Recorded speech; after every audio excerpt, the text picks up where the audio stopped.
আসসালামু আলাইকুম রহমতুল্লাহ। Welcome to Mollah news TV. Mollah news টিভির পক্ষ থেকে ব্যাংকের গ্রাহক ভাই বোনেদের জন্য একটি মহা গুরুত্বপূর্ণ আপডেট নিউজ। আপনারা যারা ব্যাংকে টাকা রেখে দুশ্চিন্তায় রয়েছেন, তাদের দুশ্চিন্তার অবসান ঘটাতে এখনকার আপডেটটি আপনাদের মাঝে তুলে ধরছি। বিশেষ করে ইসলামী শাখার যে ব্যাংকগুলো রয়েছে, এই ব্যাংকের গ্রাহকদের আর দুশ্চিন্তার কিছু নেই। শুধু ইসলামী শাখার ব্যাংকগুলো না, বাংলাদেশে এখন অবস্থিত যতগুলো ব্যাংক রয়েছে সব ব্যাংকেরই ভালো একটা অবস্থানে চলে আসার সম্ভাবনা দেখছি আমরা এখন।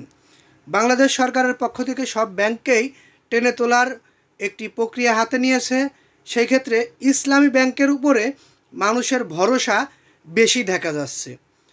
ইসলামী ব্যাংকের পুঁজিবাজারে ব্যাংকের শেয়ারের এখন তুমুল আগ্রহ, অর্থাৎ ইসলামী ব্যাংকের গ্রাহকদের জন্য এটি কিন্তু বড় ধরনের একটি সুখবর। কারণ অনেক ইসলামী ব্যাংকের গ্রাহকরা আমাদের কমেন্ট করে জানিয়েছেন যে তারা বিভিন্ন ইসলামী শাখার ব্যাংকগুলো থেকে টাকা তুলতে পারছে না। আপনাদের এই দুশ্চিন্তার অবসান ঘটাতেই এখনকার নিউজটি নিয়ে এসেছি। সরকারের পক্ষ থেকে বাংলাদেশে খারাপ অবস্থায় থাকা সব ব্যাংকগুলোকেই টেনে তোলার একটি অবস্থান কর্মসূচি করেছে তারা। এই অবস্থায় অতি দ্রুত ব্যাংকগুলোকে টেনে তুলবে তারল্য সহায়তা দিয়ে। তাই আপনারা যারা ব্যাংকের গ্রাহক রয়েছেন তাদের কিন্তু আর টেনশনের কোনো কারণ আমরা দেখছি না। বিশেষ করে ইসলামী ব্যাংকের উপরে মানুষের ভরসা বেশি দেখা যাচ্ছে। ইসলামী ব্যাংকের শেয়ারেরও অনেক আগ্রহ দেখা যাচ্ছে শেয়ার বাজারের যারা আছেন তাদের কাছে। আপনারা যারা এতক্ষণ আমাদের নিউজটি দেখলেন তাদেরকে বলবো নিউজটিতে একটি লাইক দিয়ে দিবেন, কারণ পরবর্তী নিউজটি তৈরি করতে আগ্রহ তখনই তৈরি হয় যখন আপনারা আমাদের নিউজটিতে বেশি বেশি লাইক করেন। কমেন্টে অবশ্যই আপনারা আপনাদের মতামত জানিয়ে যাবেন, কোন ব্যাংকে টাকা রেখেছেন আপনারা এবং কোন ব্যাংকের উপরে আপনাদের ভরসা কমে গেছে, কোন ব্যাংকের উপরে বেশি ভরসা, এ সকল বিষয়ে আপনারা কমেন্ট করে জানিয়ে রাখবেন আমাদেরকে। আপনাদেরকে আমরা যেটি জানিয়ে রাখি, কোনো ব্যাংকেই আপনারা টাকা রেখে আর দুশ্চিন্তা করবেন না।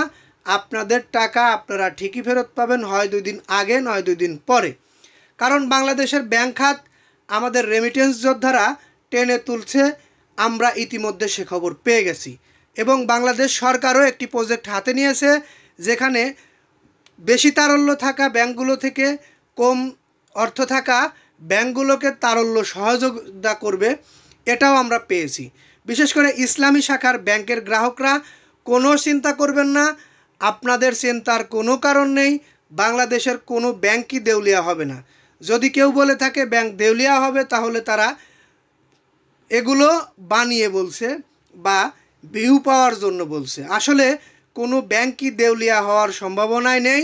সবগুলো ব্যাংকই মোটামুটি একটি পর্যায়ে উঠে এসেছে। হয়তো 1 মাসের মধ্যে বাংলাদেশের ব্যাংক খাত আরও ভালো অবস্থানে চলে যাবে। এতক্ষণ পর্যন্ত আপনাদের জন্য আমি যে তথ্যগুলো দিলাম, এই তথ্যগুলো পেয়ে যদি উপকৃত হন, চ্যানেলটি সাবস্ক্রাইব করে বেল বাটন অন করে রাখবেন। এই বলে এখান থেকে বিদায় নিই। আসসালামু আলাইকুম।